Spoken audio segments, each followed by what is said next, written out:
When people tell me they've learned from experience, I tell them the trick is to learn from other people's experience. Warren Buffett. The Education of a Value Investor by Guy Spier. In this book, Guy Spier shares with us his experience and mistakes he made during his journey of becoming a value investor. Here are 3 big ideas from this book that will help you become a happier and more productive professional. Number 1, create your ideal environment. I used to work in the office environment where all salespeople will work in a large office room. Everyone can see what everyone else is doing. I tried to focus on my way of approaching customers. There was a salesperson named Angelo who was always getting the most sales. He was using dishonest high-pressure sales tactics that I didn't believe in. I kept telling myself not to do what he does.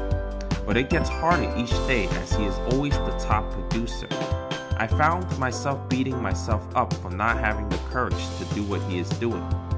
I also started to believe that what he is doing is probably the right way. In business, it is easy to fall prey to noise. Create your ideal environment where you can perform at an optimum. This also includes being self-aware and knowing what works for you. When I want to get reading done, I go to Barnes & Noble. 2. Be authentic to yourself. Never sacrifice your morals. I once met a client who wants to sell his house to buy another house. I got him a price that he was happy with.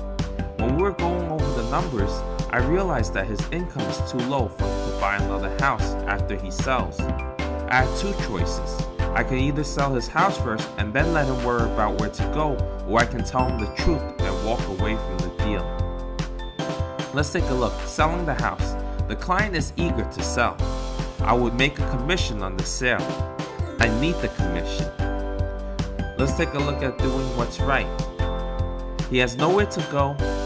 He will fall prey to other realtors who would do anything for the sale, and I would lose the business. What also made the decision hard was the fact that the client was in denial and willing to sell first and try to figure out a way to buy another house. I decided not to do the sale. A few months later, another realtor sold the house. He made his commission. My client called me for help because he realizes he can't afford another house and has nowhere to go. Never sacrifice your morals for anything. It isn't worth it. 3. Have an inner scorecard. An inner scorecard is how you judge yourself. We are all born different. We are born into different environment and circumstances. No 2 people are alike, even if you are from the same family. Therefore, it is not a fair comparison. Know yourself and be proud of what you have accomplished based on your circumstance. This was hard for me when I was in college, but throughout the years it got easier for me, especially after I built an environment that works for me. I also follow a system and make sure I never have to challenge my morals. Here's the final takeaway. We know that value investing is when you buy shares in a company where the price doesn't reflect its value. The biggest value that hasn't been reflected is the low cost of developing your mental framework. Thank you for watching this video. Please share and subscribe for more videos.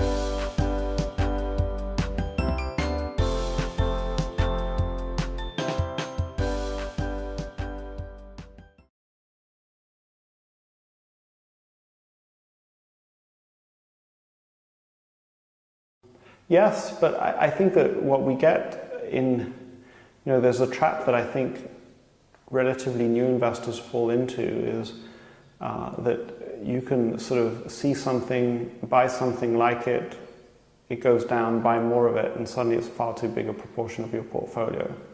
And I think that sort of the experience that I've had in observing other investors, you make a decision, you buy it, you spend the time to buy it, and then be done with it. And make it a certain proportion of your portfolio, but a constantly declining stock can be a death spiral if you're constantly making decisions whether you want to add to the position or not. So define your sort of full position size, whether it's 10% of your portfolio, 5% or 7%. buy in the full position over a certain period, and then be done with it. And then 2 or 3 years later, you make a decision as to whether you're continuing to own it or you're selling it.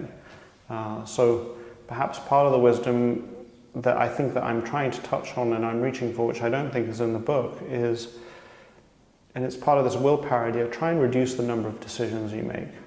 So I actually think that it's quite possible that my returns would not be much worse and might even be better if I was only allowed to trade on 1 day a year. So, every January 1st or first week in January, make all my trades and then not do anything for another year and just let those decisions build up. So reducing that decision making, adding and subtracting from positions, buying something as it's going down, making decisions as to make it a 5% or a 10% position. I think it's good to have all of those things clear up front. In fact, the strange thing that we're talking about here, John, is that the market gives us so much freedom of action between buying and selling, position sizing, and I think that a lot of what this is saying is that actually we don't actually want to use most of those freedoms of action, and it's a strange thing because you'd say, well, why wouldn't you want to? And actually the psychological benefits are so powerful that they outweigh any marginal benefit that you would get out of allowing yourself that freedom of action.